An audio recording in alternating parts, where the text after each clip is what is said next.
హైదరాబాద్ లో largest క్రెడా and non stop property show ఈ నెల 9, 10, 11 తేదీల్లో కొంపల్లిలో. నమస్తే, నేను Keshav. Welcome to Suman TV.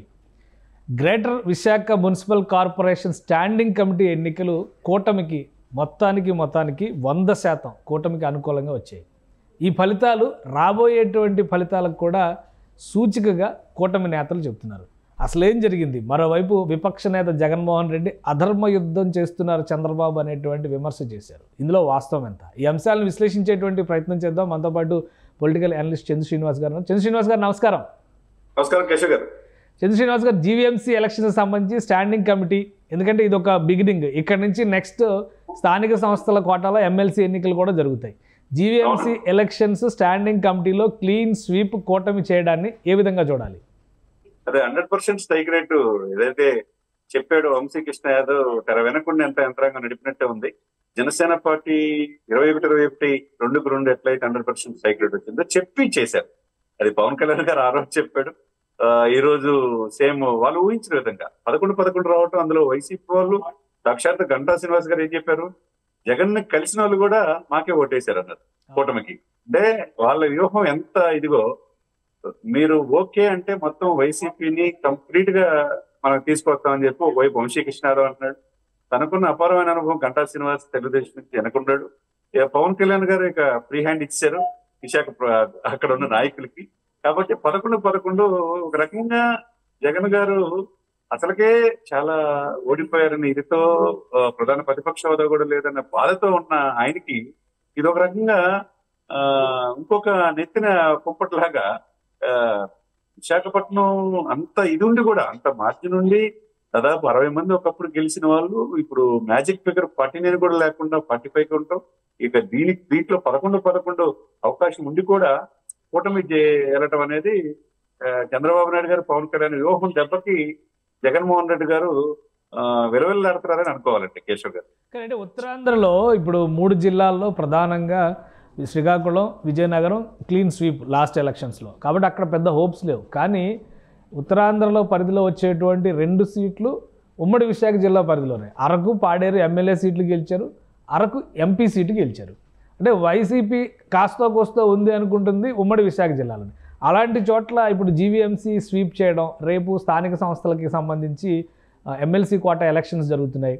So ఎలా ఉండొచ్చు? ఈ ప్రభావం ఎంతవరకు పడవచ్చు? వైసీపీ నాయకత్వం అక్కడ ఉన్నటువంటి నాయకుల్ని కాపాడుకునేందుకు ఎంతవరకు అవకాశాలు ఉన్నాయి?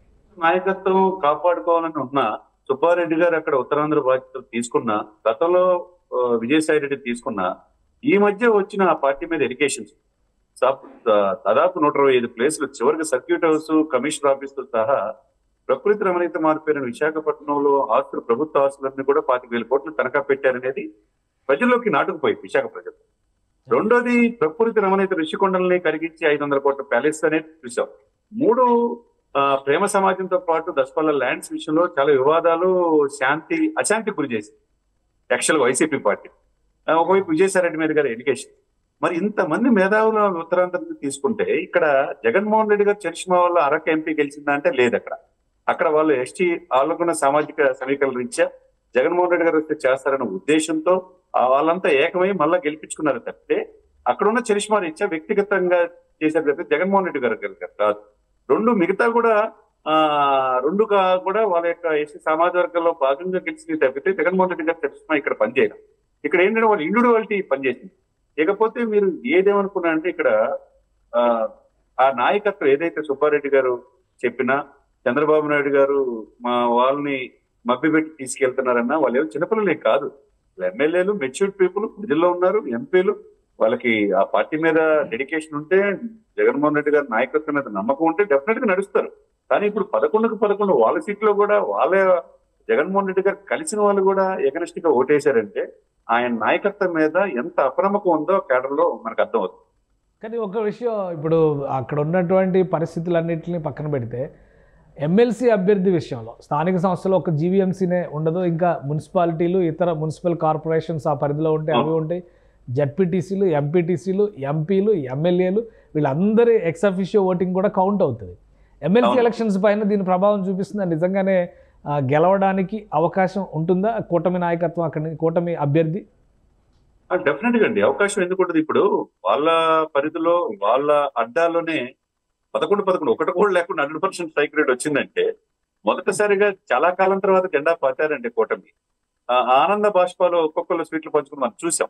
సేమ్ ఇదే రిపీట్ అవ్వదని ఏముంది, అవ్వచ్చు. జగన్మోహన్ రెడ్డి గారు ఆరోపిస్తున్నారు ఇది ఒక అధర్మ యుద్ధానికి తెరదీశారు అంటున్నారు. నిజమేనా? అధర్మ యుద్ధం జరుగుతుందా? సార్ నువ్వు చెప్పిన విద్య కదా నీరజాక్షి అన్నట్టు ప్రతిపక్షాలే లేకుండా చేయాలని ఆయన చూశాడు. ఆయన నేర్పిన విద్య వీళ్ళు నేర్చుకున్నారు. ఇది అధర్మ యుద్ధం ఎక్కడైంది? ఇప్పుడు 151 సీట్లు ఇచ్చి 22 మంది ఎంపీలు ఇచ్చి స్పెషల్ స్టేటస్ తీసుకొస్తానని చెప్పేసి ప్రధానమంత్రి ఎవరైనా 5 సంవత్సరాలు చేయలేదు. పోలవరం పూర్తి చేయలేదు. విశాఖపట్నం ఆస్తులన్నీ కూడా ప్రైవేట్ పరం సరగా పెట్టేశారు. మరి ఇటువంటి సమయంలో ఆ ప్రజలు, విశాఖ ప్రజలు శాంతి కాముకి సమయం వచ్చినప్పుడు అతి చూసి దెబ్బ కొడతారు. దానికి నిదర్శనం ఇదే. ఉత్తరాంధ్ర ప్రజలు ఎంత తెలివిగలలో, ఎంత శాంతి కాముకులో, తమ ప్రకృతి, తమ యొక్క ఆస్తులు అపనంగా ఇచ్చేస్తున్నారనే భావన వాళ్ళు కలిగినప్పుడు అదే విధంగా తీర్పిస్తారు. నాయకులు అవ్వచ్చు, ఎమ్మెల్యేలు అవ్వచ్చు, ఎంపీలు అవ్వచ్చు. ఇప్పుడు ఈ క్యాడర్ లో నిన్న జరిగిన దాంట్లో 11 కూటమి వచ్చిందంటే రేపు జరిగిన ఎమ్మెల్సీ ఎలక్షన్ కూడా బొత్స గారికి ఎప్పుడు లేని ఎదురు దెబ్బ తగలబోతుందనే ఈ పరిణామాలు మనం బొత్స సత్యనారాయణ చాలా స్ట్రాంగ్ అభ్యర్థి అని భావిస్తున్నారు. ఉత్తరాంధ్ర రాజకీయాల్లో కీలక నేత అంటున్నారు. సో ఈ అంశాలన్నీ చూసిన తర్వాత ఆయనకి బలమైన ప్రత్యర్థిని కూటమి ఎవరిని డిసైడ్ చేయొచ్చు? ఏ పార్టీ రంగంలో దిగొచ్చు? డెఫినెట్ గా టీడీపీ ఉంటది ఇక్కడ. వ్యూహాత్మక తెర వెనక అంటే మ్యూచువల్ గా వీళ్ళు ఏంటంటే ముందు మీకు ఒకటి మాకు ఒకటి అన్నట్టు వెళ్తున్నారు. చంద్రబాబు గారికి అనుభవం నాకు కావాలని పవన్ కళ్యాణ్ గారు అంటారు. అదేవిధంగా పవన్ కళ్యాణ్ పోరాట పట్టిమ నాకు కావాలని వాళ్ళు అంటారు. ఆ పాయింట్ ఆఫ్ వ్యూ కొంతమంది టీడీపీలో చేరారు. ఒక 5 వైసీపీ ఎమ్మెల్యేలు జనసేనలో చేరారు. ఏదేమైనా వ్యూహాత్మక ఈ పార్టీలు రెండు కూడా ఒకరికొకరు ఇచ్చిపుచ్చుకునే దారిలో ఉన్నారు. కాబట్టి అక్కడ టీడీపీ హోల్డ్ లోకి వస్తుంది. టీడీపీకి అది అక్కడ బాబ్జీ గారు కావచ్చు, లేకపోతే పిల్ల గోవింద్ ఇటువంటి వాళ్ళు అనకాపల్లి నుంచి వచ్చిన వాళ్ళు కావచ్చు, వీళ్ళిద్దరు ఎవరొకరు సమర్థవంతమైన వ్యక్తికి నాయకత్వం అప్పచెప్పే బాధ్యత ఎమ్మెల్సీగా నిలబెట్టే అవకాశం స్పష్టంగా కనపడుతుంది. రైట్. థ్యాంక్ యూ శ్రీనివాస్ గారు మీ అభిప్రాయం తెలియజేసినందుకు. ఇది జీవీఎంసీ ఎలక్షన్స్ స్టాండింగ్ కమిటీలో క్లీన్ స్వీప్ అనేది రాబోయే ఎమ్మెల్సీలో గెలుపుకి సంకేతంగా భావించడానికి పుష్కలంగా అవకాశాలు ఉన్నాయని చంద్ర శ్రీనివాస్ గారు అంటున్నారు. మరోవైపు కూటమి నాయకులు కూడా చాలా స్పష్టంగా చెప్తున్నటువంటి మాట, విజయ పతాక ఇక్కడి నుంచి అక్కడ కూడా ఎగరేస్తాం అనేటువంటి మాట చెప్తున్నారు. అతి త్వరలోనే 1-2 రోజుల్లోనే కూటమి అభ్యర్థి ఎవరు అనేది తేల్చే పనిలో టీడీపీ నాయకత్వం బిజీగా ఉంది. సో ఏ విధంగా విశాఖపట్నానికి సంబంధించి స్థానిక సంస్థల ఎమ్మెల్సీ గెలుపు ఉంటుందో వేచి చూడాలి. ఇది special discussion. Keep watching. Suman టీవీలో మీ పర్సనల్ అండ్ బిజినెస్ ప్రమోషన్స్ కోసం కింది నెంబర్కి కాంటాక్ట్ చేయండి.